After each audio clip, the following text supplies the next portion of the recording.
she's seen as, if you like, not submissive, you know. She's been vilified, you know, I mean, a lot of times. And so it's not attractive for women to even want to enter into politics. So you think, and most of the vilification comes from men. So I think, I mean, you raise the right example. You know, in the UK, we could say, well, you know, hold on, and from 1979 we had as you say, a kind of a female prime minister. We've also got a queen. So you know, on the face of it, we've got two very prominent women at that point in time, in that point in history. We've subsequently had another female prime minister, Theresa May. But regardless of whether you're the Prime Minister or whether you are a kind of a local candidate here, if you watch kind of media commentary, it does often focus on someone's kind of marital status for women. It focuses on what they're wearing. We don't have that same conversation with men. We talk about what they're saying, not about everything else that comes with it. And I think that these are biases, I think, that do, as you say, kind of reduce people's desire to talk and to be public figures. And again, I say that not as a point of commentary like Ghana, but as a point of, let's just be honest with each other. We've seen a big push in my field of diplomacy, more and more female diplomats, more and more female ambassadors. We now have, in the UK, about 42% of our heads of mission around the world are female. And we think, why is that not 50%?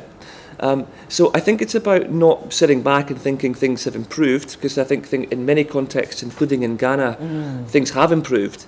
But have they really gone far enough? And I think the answer has to be no, it hasn't.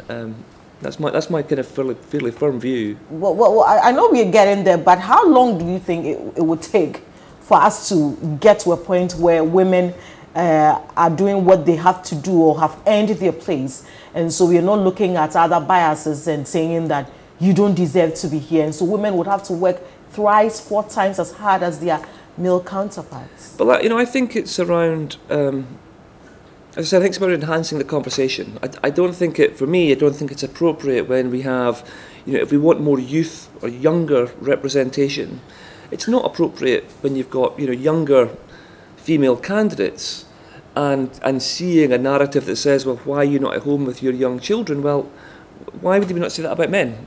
And I think that's because we should assume that people are looking after their children, and that they, but that's not part of the political debate. The question for me is, why would we assume that that women somehow, we should commentate on all aspects of their life?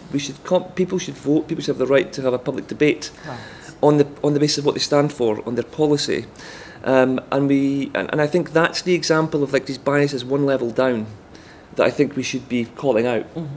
Well, let me just remain a bit on women. Here in Ghana, we are yet to pass the affirmative action bill. I don't know if you know about it. Every government that comes into power reviews it one way or the other. It's a bit worrying. And for Ghana, you think from where you say so that we are committed to putting women where they deserve in government. I think so much of what Ghana does is super. There are so many prominent women in the public space in Ghanaian life. I think there's loads of things that are going well, but I think that the challenge for me is it going far enough? And I think that the question is what more can be done. What more can be done? And that's not a debate that is for me to shape. That's for the people of Ghana. And I think I just say from my perspective, seen from the UK, we feel this is something in the UK that we are continually focused on, and we think it's not about tokenism, it's not about managing, as I said, numbers. We actually fundamentally believe it's in it's in the interest of individuals and in the interest of organisations to further those opportunities. Because again, I just go back to this point of, you go back, look at attainment at school. Absolutely. There's such a gap between that and then representation later in life. I agree. Well, what can Ghana learn from the UK elections, Canada, and even Australia? What can Ghana learn from these elections?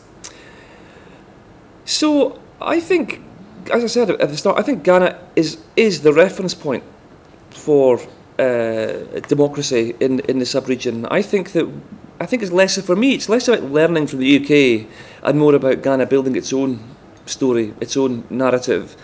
I guess the point with a narrative is it's something that continues and it grows.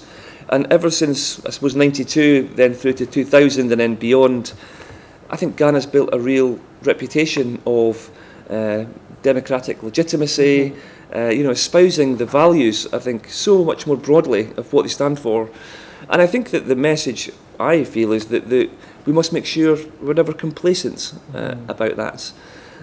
So I think it's less about learning from us, but more that as partners we talk to each other, we share experiences, and we support Ghana as we kind of go forward. And I think when I think of the huge numbers of kind of Ghanaian Brits, there are so many people in the UK looking here to elections in Ghana and hoping they go well and expecting them to go well. You know, here in Ghana, elections are marked by humongous expenditure. You know, we spend so much on elections. It doesn't really happen like that in the UK. I don't know, you can correct me if I'm wrong.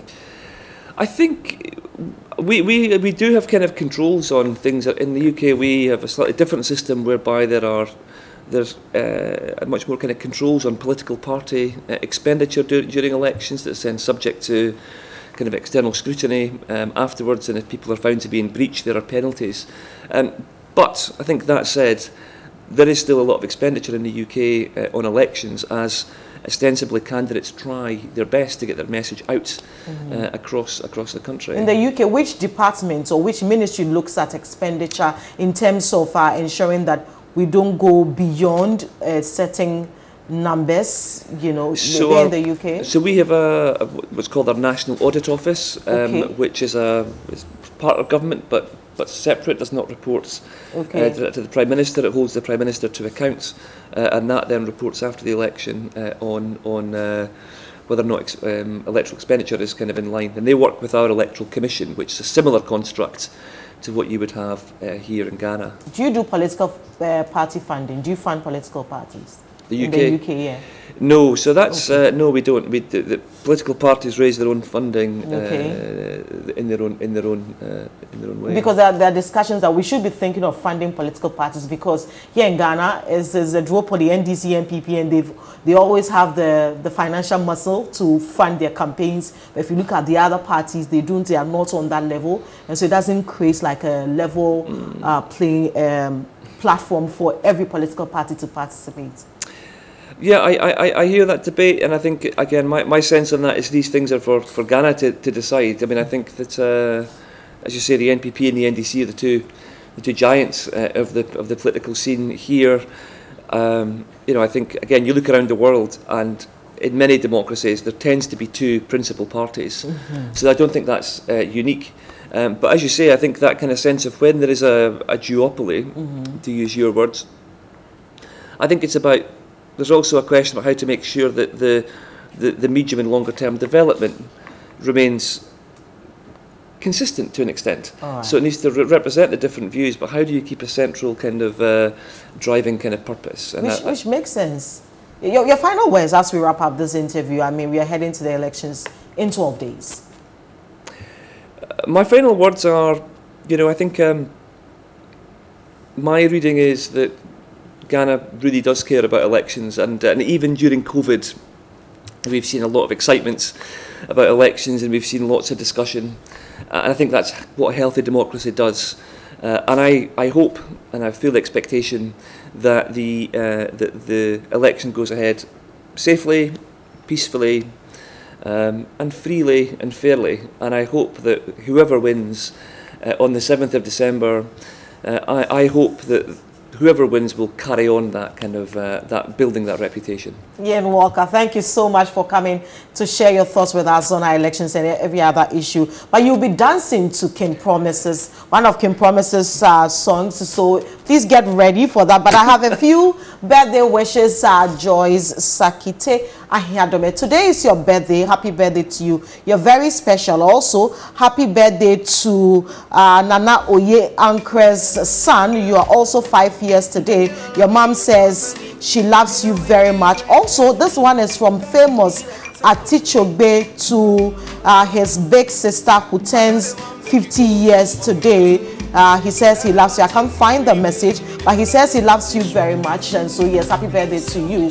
Also, if today is your birthday, happy birthday to you as well. So we are ready to dance. Hopefully, I get my UK visa today. So let's dance to King. No, we're not going to dance. Okay. Selfish with you. No, they want make you go, want make you stay. Fall in love, watching your pretty face, baby girl. I'll be selfish with you. Yeah.